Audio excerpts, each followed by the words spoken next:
તો ભર ઉનાળે રાજ્યમાં કમોસમી વરસાદ થશે. હવામાન વિભાગે માવઠાની આગાહી કરી છે. રાજ્યમાં આજે કમોસમી વરસાદનો માર રહેશે. પવનની ગતિ 40 થી 45 કિલોમીટર પ્રતિ કલાકની રહેશે. અરવલ્લી, મહીસાગર, દાહોદ, પંચમહાલ, છોટાઉદેપુર, રાજકોટ, બોટાદ, અમરેલી અને ભાવનગરમાં વરસાદની શક્યતા છે. ગાજવીજ સાથે ભારે પવન ફૂંકાશે અને વરસાદની આગાહી કરવામાં આવી છે.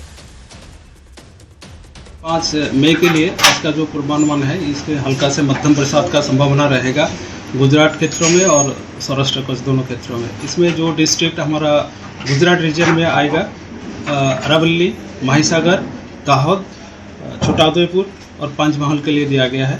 इसमें हल्का से मध्यम बरसात के साथ मेघ गर्जना और बिजली गिरने का भी संभावना रहेगा और जो तेज हवा की गति 40 से 50 किलोमीटर प्रति घंटा में रहने का संभावना रहेगा। સુરતમાં ખૂંખાર દીપડી પાંજરે પુરાઈ. બારડોલીના નાડીદા ગામે દીપડીની દહેશત જોવા મળી હતી. આ દીપડીએ મરઘાના શિકાર કરતા ફફડાટ ફેલાઈ ગયો હતો. ગામજનોએ બારડોલી વન વિભાગને જાણ કરી અને વન વિભાગે અહીંયા 3 દિવસથી પાંજરું ગોઠવ્યું હતું.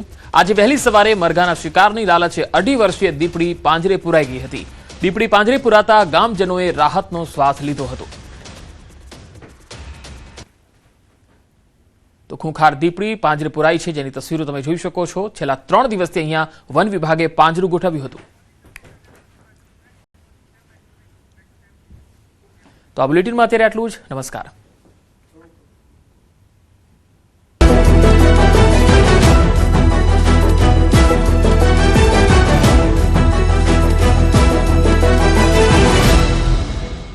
ગજાનંદ ફૂડ્સ મસાલા એવા ખાસ રસોઈ ખૂટશે બારે માસ. રાજ્યમાં ભર ઉનાળે કમોસમી વરસાદનું સંકટ. આજે અરવલ્લી, મહીસાગર, દાહોદ, રાજકોટમાં માવઠાની આગાહી. દાહોદમાં ત્રાટક્યો તોફાની વરસાદ. ભારે પવનથી હવામાં ઉડ્યા ટેન્ટ. ઝાલોદમાં વીજ પોલ અને વૃક્ષ ધરાશાયી. અમરેલીમાં પ્રેમ સંબંધમાં હાઈવે બન્યો લોહિયાળ. યુવતીના પરિવારજનોએ યુવકને કારમાં માર માર્યો. વચ્ચે પડેલી માતાને કચડી મારી. તો સૌથી મહત્વપૂર્ણ સમાચાર પશ્ચિમ બંગાળ, જેના પર દેશની નજર છે, દુનિયાની પણ નજર છે કે દીદીનું શું થશે. તો એ આંકડા મારફતે જ આપણે ખ્યાલ આવી જાય છે. જે આંકડામાં છે, બીજેપી સતત રેસમાં આગળ ચાલી રહી છે. હાલના વલણમાં બંગાળમાં ટીએમસી 99 બેઠક પર આગળ છે, એટલે કે 100 ની નીચે છે. હાલના વલણમાં બંગાળમાં કોંગ્રેસને એક પણ બેઠક નહીં અને હાલના વલણમાં બંગાળમાં અન્ય 4 બેઠક પર આગળ છે. એટલે અન્ય જે પક્ષમાંથી ઉભા રહ્યા હતા, અન્ય સેપરેટ જે ઉભા રહ્યા છે, તે 4 બેઠક પર આગળ છે. ભાજપને અહીંયા ક્લીન અહીંયા બહુમતી મળતી દેખાઈ રહી છે. 183 બેઠક પર બીજેપી આગળ અત્યારે છે અને ટીએમસી 99 બેઠક પર, હમણાં 98 હતા, 99 એટલે કે 100 ની અંદર અત્યારે ટીએમસી ચાલી રહી છે. સવાલ છે, કોંગ્રેસ એક પણ બેઠક પર નથી, અન્ય 4 બેઠક પર છે.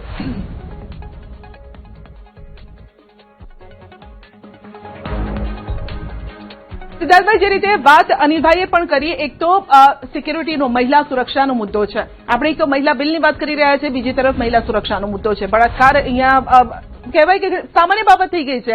આડા દિવસે આ પ્રકારની ઘટનાઓ ત્યાં જોવા મળતી હોય છે. બીજો એક ઘૂસણખોરીનો પણ ત્યાં મુદ્દો છે અને એ બહુ જ